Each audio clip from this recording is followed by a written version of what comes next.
Alhamdulillah sampai 2 tahun, kita sampai ditawarin manajernya bank sebuah rumah. Wajah Pak Igu kok nggak secerah kayak dulu lagi. Kusut, lusuh. Itu ada apa Pak Igu? Pak Igu lepas semua aset yang mengandung riba.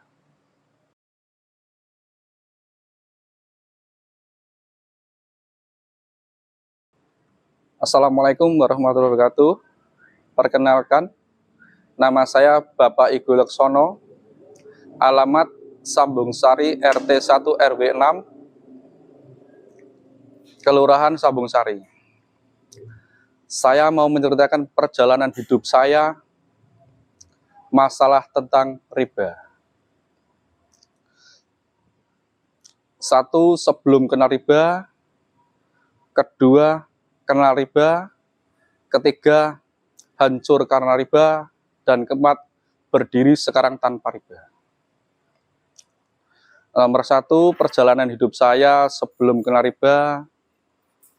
Saya dulu usaha kecil-kecilan.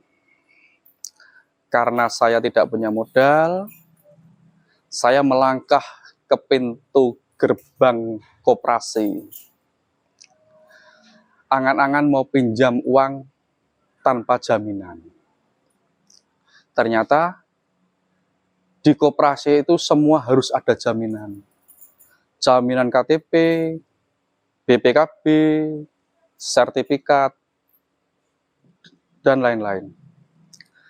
Karena saya tidak punya jaminan, saya bernego dengan pegawai kantor. Namanya koperasi yang beralamat di Jalan Utama Weleri. Saya berbincang-bincang terlalu lama. Dan saya mengutarakan isi hati saya untuk mengajukan pinjaman. Tapi si pihak bank mengutarakan minta jaminan. Bilang kepada saya, punya jaminan apa Pak Igu? BPKB, sertifikat, saya udah tidak punya jaminan. Karena udah memang saya belum punya rumah dan belum punya motor. Tapi saya punya barang berharga, saya bilang. Barang berharga itu apa Pak Igu? Ijazah SMA. Loh, barang berharga Pak Igu cuma kayak gitu? Iya, saya bilang. Saya cuma ijazah SMA. Gimana? Bisa enggak? Coba bawa aja ke kantor, kata pegawai bank. Terus saya bawa ke kantor. Dengan dalam hati saya berkata, moga-moga cair, moga-moga cair. Ternyata pihak bank memang mencairkan, tapi dengan nominal 300.000. Nah, saya bilang dalam hati, 300.000 itu buat usaha apa? Alhamdulillah, dengan uang 300.000 itu kita berjalan dengan usaha jualan kecil-kecilan. Tambah hari, tambah minggu, tambah bulan, tambah tahun, alhamdulillah uang 300.000 itu berkembang sampai 5 juta. Terus saya mengembangkan usaha lagi, jualan aksesoris dan jilbab. Aksesoris dan jilbab itu butuh modal banyak. Terus saya bilang sama pegawai banknya itu, Mas, saya itu sekarang punya usaha jilbab Mas. Modalnya butuh modal gede. Apa bisa mencairkan? Alhamdulillah, karena kita tidak punya rapot merah di bank itu, sana bisa mencairkan. Dengan nominal 10 juta. Alhamdulillah, dengan 10 juta kita berjalan dari hari ke hari, minggu ke minggu, bulan ke bulan. Alhamdulillah sampai 2 tahun, kita sampai ditawarin manajernya bank sebuah rumah. Di mana orang nggak tertarik tawarin sebuah rumah. Orang nggak punya rumah aja mau cari rumah sampai ke luar negeri untuk beli rumah. Kita cuma ditawari sama banknya itu, Pak Igu, udah punya rumah belum? Kita belum punya rumah. Pak Igu mau kita belikan. Yuk, siapa orang yang tawarin rumah tidak mau dibelikan? Syaratnya apa, Pak? Gini aja, Pak Ego punya uang berapa? Nah, nanti Pak Ego cari rumah. Apa rumah desa, apa perkotaan, apa sekarang yang masih booming itu perumahan. Lah, nanti Pak Ego cari harga berapa. Nanti kok ketemu ibarat harga 150, ada harga 100. Nah, nanti Pak Ego punya uang berapa, nanti kita yang nutup. Dengan satu syarat, sertifikat harus tertera di bank. Alhamdulillah, kita sama istri suka. Baru benar-benar punya rumah sendiri, tapi dengan akad bank. Nah, dengan jalannya waktu, angsurannya ya agak gede sih. Sampai 1.600.000. Kita baru merintis usaha, tapi udah per bulan 1.600.000. Dengan berjalannya waktu, kita alhamdulillah sampai 3 tahun, kita nutup. Kita berhasil sampai selesai, tidak punya rapot merah di bank itu. Dan yang kedua, kita ditawarin lagi untuk modal usaha sampai plafon 80 juta. Kita bangga sama istri. Alhamdulillah, Bu, kita dapat plafon 80 juta. Istri bilang, Pak, apa bisa kita ngangsur, Pak? Allahu alam, Bu, bismillah, Bu, insya Allah kita bisa. Kita bilang gitu. Nah, ternyata di tahun yang kedua kita punya plafon 80 juta, usaha kita 1 tahun lancar. Nah, yang menginjak tahun yang kedua, usaha kita baru terasa. Kok usaha ini kita kayak gini, Bu, ya? Kayak gini, Bu. Kayak gini, Bu. Kok malah menurun omset, Bu. Nah, jadi kita per bulan itu sampai pernah nggak setor 2 kali. Nah, sampai 3 kali. Karena kita nggak bisa mengangsur. Kita sampai pernah dikasih SP1, SP2. Saya bilang sama istri saya, Bu, awak dhewe kerepotan ngangsur, Bu. Piye ki, Bu? Dalam kata Jawa, piye ki, Bu? Terus istri saya bilang, lah piye, Pak, wis kadung gejegur. Gitu kan? Udah gini aja, Bu. Wis awak dhewe karang wis ra duwe jaminan maneh. Ayo nglebokke sertifikat ibu aku yo ngono. Istri saya bilang, "Ojo, engko malah gejegur sisan." Nah, kan gitu kan? Lah setelah itu kita nego sama istri, sama ibu. Yo wis ra apa-apa nek kanggo sundaan, kanggo nulungi usaha. Nah, kita dikasih sertifikat sama ibu. Kita masukkan ke bank. Dengan plafon sama juga 80 juta. 1 tahun berjalan lancar. Nah, yang ke tahun yang kedua, kita juga keberatan. Karena kita punya 2 bank. Bank dan bank. Itu aja sampai 1.800.000. Berarti 1 bulan itu kita harus melakukan kurang lebih 4 juta. Nah, dari situ kita nggak bisa store. Terus kita berinisiatif ke koperasi kecil-kecilan dengan jaminan KTP. Nah, kita tiap ambil dari koperasi 2 juta, kita buat nutup angsuran yang angsuran yang belum ketemu. Nah, kita cari lagi koperasi lagi. Satu lagi. Dapat buat nutup yang begitu terus-menerus sampai kita punya koperasi 15 koperasi. Di situ kita sampai sama istri hanya mengeluh. Bu, kok saya suwi saya ngene, Bu. Iki piye, Bu, yuran, Bu? Pak golek ke solusi nanti, Bu. Sebelumnya kita cuma kenal koperasi, selanjutnya kenal sama rentenir. Kita banyak pegang rentenir, sampai 7 rentenir. Kita tiap kali pinjam 1 juta, kita harus ngasih bunga. Kata lain kalau katanya dia R, 1 jutanya 200.000. Kita buat makan aja susah 1 bulan, disuruh ngasih R 200.000. Itu 1 rentenir. Kalau 1 bulan sampai 7 rentenir,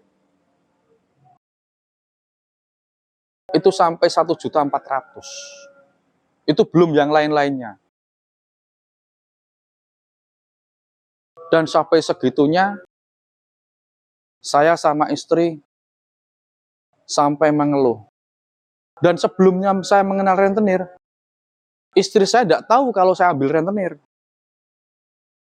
Istri saya bilang, Pak, pasarnya rame, Pak. Alhamdulillah rame, Bu. Lah setoran bank iki Pak, itu Pak. Alhamdulillah itu. Dikira istri saya dapat dari uang jualan. Istri saya tidak tahu kalau saya pinjam dari rentenir. Sampai-sampai istri saya tidak pernah tahu, belum pernah tahu kalau saya belum bilang. Nah, istri saya tahu itu dikala rentenir itu datang ke rumah saya menagih hutang. Ada yang 1 rentenir nominal 7 juta. Istri saya ditamoni sama rentenir yang 7 juta itu, nggak percaya dia kalau saya suaminya punya utang sampai 7 juta 1 orang. Istri saya sampai menggigil, sampai shock dengar hutang saya di rentenir 1 orang 7 juta. Sampai nggak mau makan, nggak mau bicara dengan saya, dah nggak mau nakoni, dah nggak mau apa-apalah. Yang biasa nyiapin makan, sampai nggak nyiapin makan gara-gara saya punya utang di rentenir. Saya bilang sama istri saya, Bu, keadaan pasar memang tiap ibu bilang koperasi di sauri purung pastis diangsur, Pak, udah. Itu aslinya saya hutang dari rentenir buat nutup bank. Seterusnya. Sampai-sampai saya tidak bisa apa-apa. Dan dengan banyak rentenir itu, kita jualan juga was-was. Tiap kali kita jualan, belum dapat uang, jam rentenir itu datang. Kita takut, karena kita tidak punya uang untuk store. Kita lari. Jadi karena orang julumpet lah. Kita kalau ada orang yang mau nagih, kita umpetan. Terus menerus. Tiap kali istri bilang, Pak, lo kok balik gak sih? Kita bilang, pasarnya sepi. Kita punya alasan, pasarnya sepi. Kalau kita tidak punya alasan, kita takut sama istri. Tiap kali rentenir datang, kita pasti lari. Terus menerus.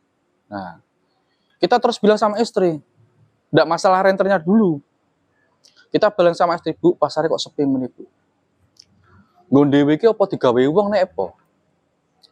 Apa digawe tangga dodol? Apa ditutupi? Apa ditelu? Saya bilang sama istri. Istri bilang, ojo suudon, Pak. Saya bilang, Bu, nek ning pasar kuwi nek awake dhewe biasane bar rame, terus kok langsung drop, turun drastis pendapatan, itu biasanya ono sing gawe, Bu. Nah, tidak sepengetahuan istri, saya lari ke tempat paranormal. Saya bilang, Pak, usahaku kok malah kayak gini, Pak, Pak. Paranormal bilang, wah, ini mesti digawe koncone, Mas. Konco apa, Pak? Konco dodol, Mas. Mung suwe sampai dodol lah, persaingan biasa lah. Terus sampai 32 paranormal saya datangi, jawabannya sama. Tapi nggak meringankan beban, tapi menambah beban.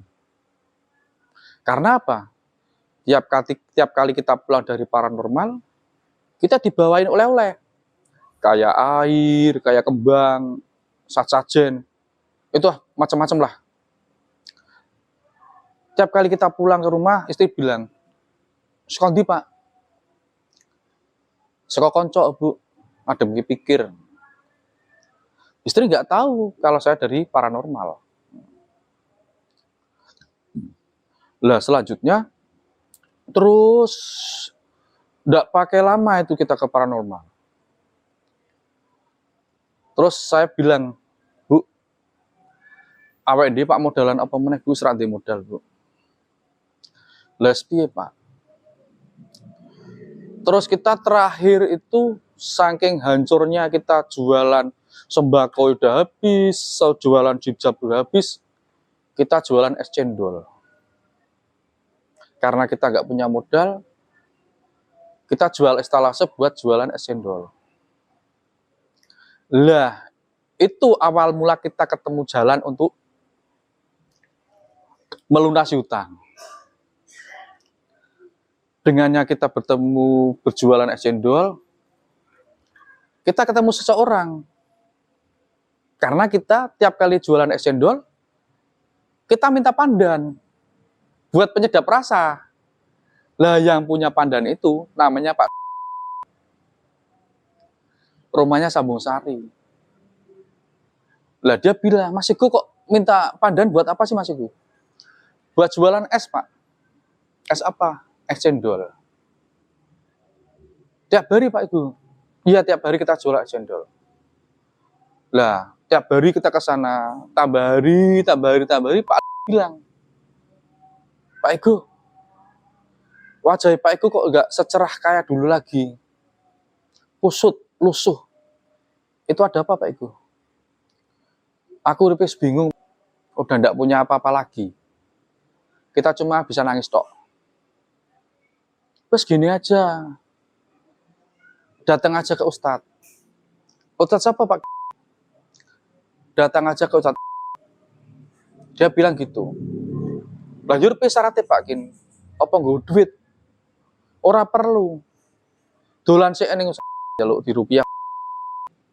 Nah, saya bilang sama istri, Bu, setelah dari Pak kita ambil pandan, diceritain kayak gitu, langsung kita pulang. Nggak sempat jualan. Kita langsung bergegas ke rumahnya. Pak apa? Istri saya bilang gitu. Aku banyak di rupiah. Kita awak dewi kena sihir Bu di pasar. Sampainya ke sana, kita ucap salam. Assalamualaikum. Waalaikumsalam. Pak Igu mau gue pinara.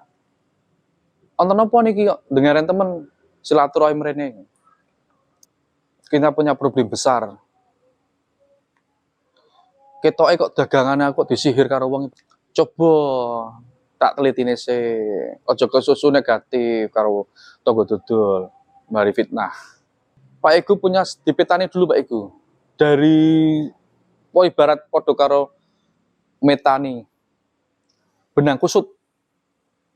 Melepas benang yang kusut. Pak Igu petani se duwe salah karo sopo.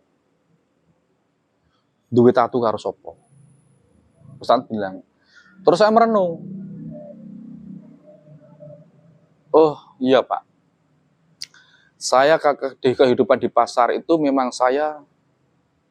memang hubungan dengan Allah aja jauh. Karena apa Pak?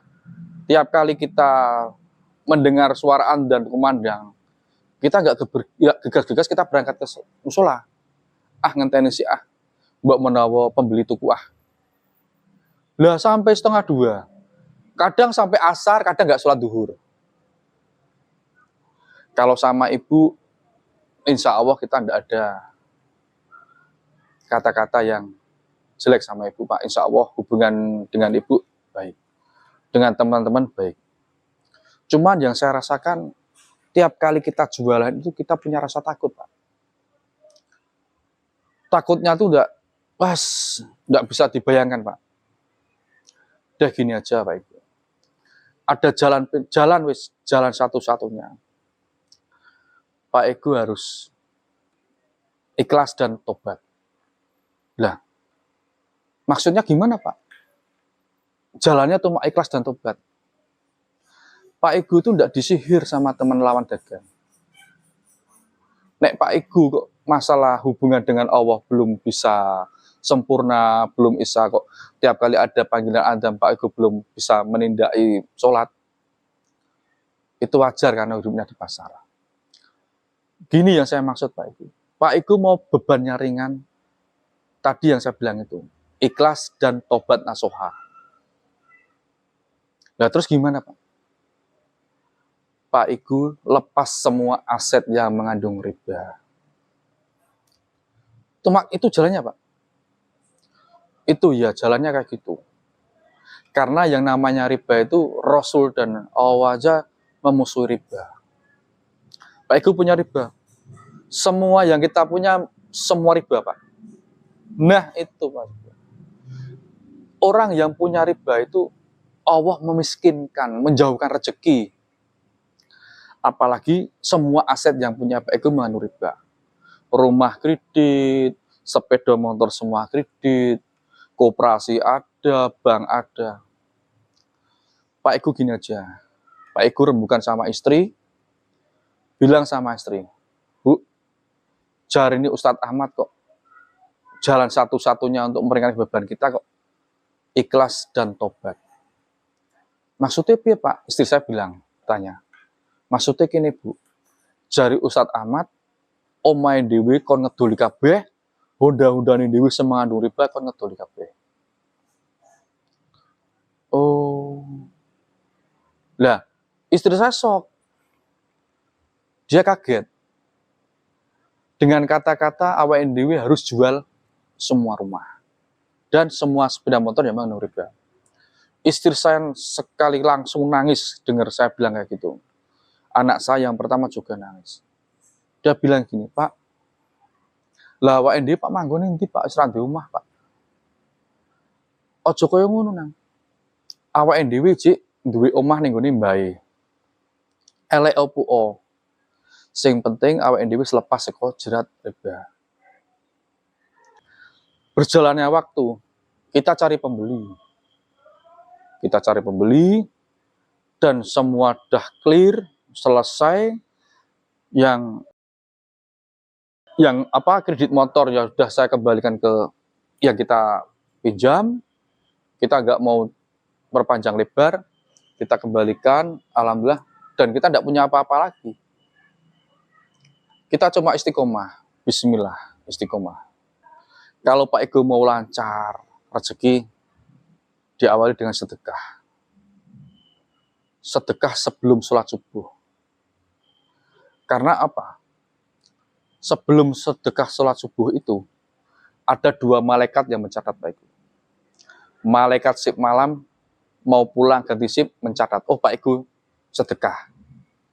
Dan malaikat sip pagi sebelum dia tugas, dia lihat, oh Pak Eko sedekah.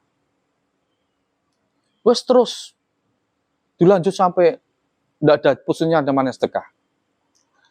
Lah, kita terus berinisiatif. Tiap kali kita bersedekah walaupun Rp1.000, kita istiqomah. Kita doa sama Allah, ya Allah, dengan saya bersedekah walaupun Rp1.000, mudahkanlah urusanku, urusan keluargaku, dan bebaskanlah aku dari jerat riba. Nah, saya berkomitmen dengan istri, saya berpendapat dengan diri saya sendiri, dengan kita mau bebas riba, kita ambil 2 jalur. Satu jalur sesat, yang kedua jalur Allah. Nah, jalur sesat itu yang seperti tadi yang saya ceritakan tadi, kita ke paranormal. Yang tadinya kita usaha sepi, paling paranormal, men dagangane rame, men iso ngunyar utang. Ternyata tidak bisa. Nah, kita pakai jalurnya Allah. Jalurnya Allah apa? Kita bersedekah. Banyakin kita sedekah. Nah, dengan kita bersedekah, Allah insya Allah ngajalan. Kita dulu berinisiatif. Kita bersedekah tiap hari Rp10.000 sebelum sholat subuh. Kita kumpulkan sampai kita dapat air minum aqua gelas itu. Nah, kita dapat 1 karton. Nah, kita sedekahkan ke masjid yang ada kulkasnya. kita kasih situ. Kenapa kita ambil sedekah dengan air minum? Karena gini, di hadis aja ada yang berbunyi, wanita tunasosil aja dosanya diampuni. Dikala dia ngasih anjing kehausan dengan tempat sepatunya untuk tempat minum. Wanita sosial aja dosanya diampuni. Apalagi kita yang ngasih minum ke kulkas di masjid. Yang minum para musafir, orang safar, yang mau sholat. Alhamdulillah, dengan istiqomahnya kita bersedekah ke masjid, walaupun sekarton air minum, Allah alhamdulillah ngasih jalan kepada kita. Dengan tambahnya bulan, tambahnya tahun, demi sedikit, riba kita, hutang kita habis sampai selesai.